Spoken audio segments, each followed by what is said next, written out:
महाराष्ट्र में विधानसभा चुनाव में महज अब 1.5 से 2 महीने का समय बचा है। ऐसे में सीटों के बंटवारे की तैयारी शुरू हो चुकी है।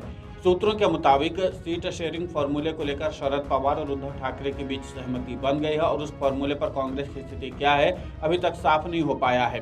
हालांकि महाविकास अघाड़ी के नेता मीडिया से इस फॉर्मूले की बातचीत से इनकार कर रहे हैं। सूत्रों के अनुसार महाविकास अघाड़ी में कुल 3 फॉर्मूले तय किए गए हैं। पहला फॉर्मूला है कांग्रेस 96, ठाकरे की शिवसेना 96 और शरद पवार की एनसीपी 96 सीटों पर लड़े। दूसरा फॉर्मूला है कि कांग्रेस को 96 से 100 सीटों पर चुनाव लड़ना चाहिए, ठाकरे को 96 से 100 सीटों पर लड़ना चाहिए और पवार को 90 से 96 सीटों पर चुनाव लड़ना चाहिए।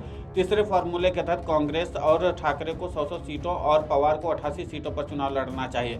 इस फॉर्मूले में यह कहा गया कि कांग्रेस और ठाकरे महाविकास अघाड़ी के सहयोगियों को सीट दें, लेकिन विधानसभा में जो भी जीतेगा उसकी सीटों का फॉर्मूला लोकसभा जैसा ही होगा। सांसद संजय राउत ने दावा किया है कि महाविकास अघाड़ी की तीनों पार्टियां 288 सीटों पर उम्मीदवार खड़ा करेंगी। वहीं गुरुवार को महायुति की पार्टियां भाजपा और शिवसेना शिंदे गुट की बैठक हुई। इस बैठक में दावा किया गया कि बीजेपी 170 सीटों पर और शिवसेना शिंदे गुट 100 सीटों पर उम्मीदवार खड़ा करने की योजना बना रही, जबकि अजित पवार गुट ने पहले ही 80 सीटों पर उम्मीदवार देने की बात कही है। महाविकास अघाड़ी के सीट बंटवारे पर संजय राउत ने कहा कि महाविकास अघाड़ी की तीनों पार्टियां 288 सीटों पर जो आजमाइश करेंगी। संजय राउत ने कहा कि लोकसभा की तरह विधानसभा में भी सीट आवंटन का एक ही फॉर्मूला है। राष्ट्रवादी शरद पवार के प्रदेश अध्यक्ष जयंत पाटिल ने कहा कि विधानसभा सीट पर चर्चा होने तक हम महाविकास अघाड़ी से बात नहीं करेंगे। इस मुद्दे पर किसी तीसरे पक्ष का बोलना उचित नहीं है।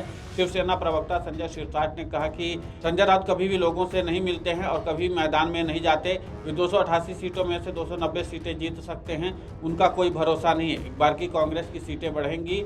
इस बीच महाविकास अघाड़ी की ओर से इस साल के चुनाव में मुख्यमंत्री पद के लिए कोई चेहरा नहीं होगा। कहा जा रहा है कि नतीजे आने के बाद इस पर चर्चा की जाएगी। इस साल के चुनाव में महायुति की ओर से मुख्यमंत्री का चेहरा घोषित होने की संभावना कम है। कांग्रेस नेता पृथ्वीराज चौहान ने कहा कि चेहरे और सीट आवंटन पर सार्वजनिक रूप से चर्चा नहीं की जा सकती, इस पर बंद कमरे में चर्चा करनी होगी। सांसद संजय राउत ने कहा कि तीनों के अध्ययन के बाद हम एक साथ बैठेंगे और उसके बाद हम तय करेंगे कि किसको कितनी सीटों पर चुनाव लड़ना चाहिए। जो जीतेगा उसे वो सीट मिलेगी। हमारा फॉर्मूला लोकसभा जैसा ही है। 2019 के विधानसभा में ठाकरे की शिवसेना और बीजेपी के बीच 164-124 का फॉर्मूला था।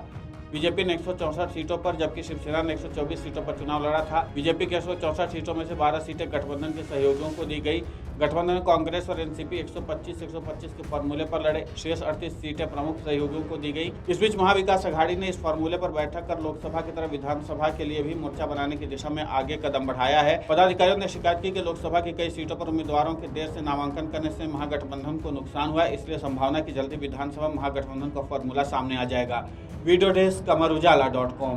अगर आप ये वीडियो YouTube पर देख रहे हैं तो हमारे चैनल को सब्सक्राइब करें और बेल आइकन को दबाना ना भूलें। अगर आप Facebook पर ये वीडियो देख रहे हैं तो हमारे पेज को लाइक करें।